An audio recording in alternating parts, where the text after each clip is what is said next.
Да размислиме за значењето на пораката. Вие самите сте нашето писмо, што се наоѓа во 2 Коринќаните поглавје 3.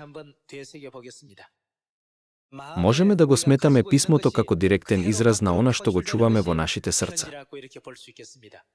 Писмата се средства за пренесување на она што е во срцето на човекот, што не може да се види визуелно. Денес, нашата природа, карактер и личност како христијани треба целосно да ги одразуваат големите учења на Библијата.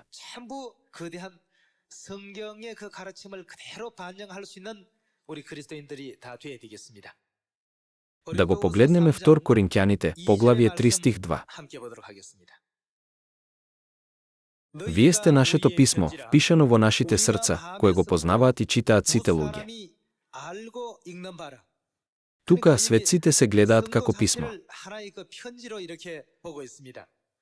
Јасно е дека вие сте Христово писмо, составено преку нашата служба, напишано не со мастило, туку со духот на живиот Бог, не на камени плочки, туку на човечки срца.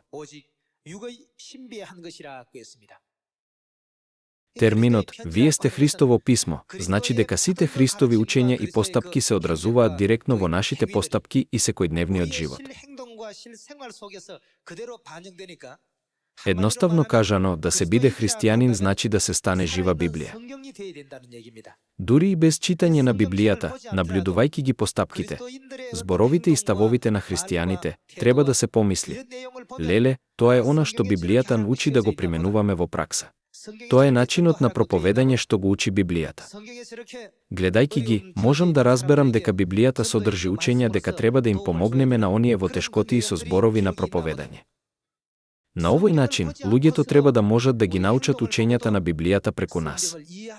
Пораката на апостол Павле, вие сте писмо од Христос, значи дека нашите постапки треба да им овозможат на другите да ја разберат Библијата без да мора да ја читаат. Меѓутоа, денес, иако многу луѓе тврдат дека веруваат во Бог, нема толку многу кои го живеат својот живот како вистинско писмо од Христос. Да го прочитаме Матеј поглавје 7, стих 21. Не секој што ми вели: Господи, Господи, ќе влезе во Царството Небесно, туку оној што ја исполнува волјата на мојот Отец Небесен. Напишано е дека само оној што ја исполнува волјата на Отецот може да влезе во Царството Небесно. Сеќавајте се на саботниот ден така што ќе го светите. Празнувајте ја Пасхата. Жените треба да ги покриваат главите со превес. Сите овие зборови се лично врежани во нас од Христос. Бидејќи си Негово писмо, правиш точно како што е напишано.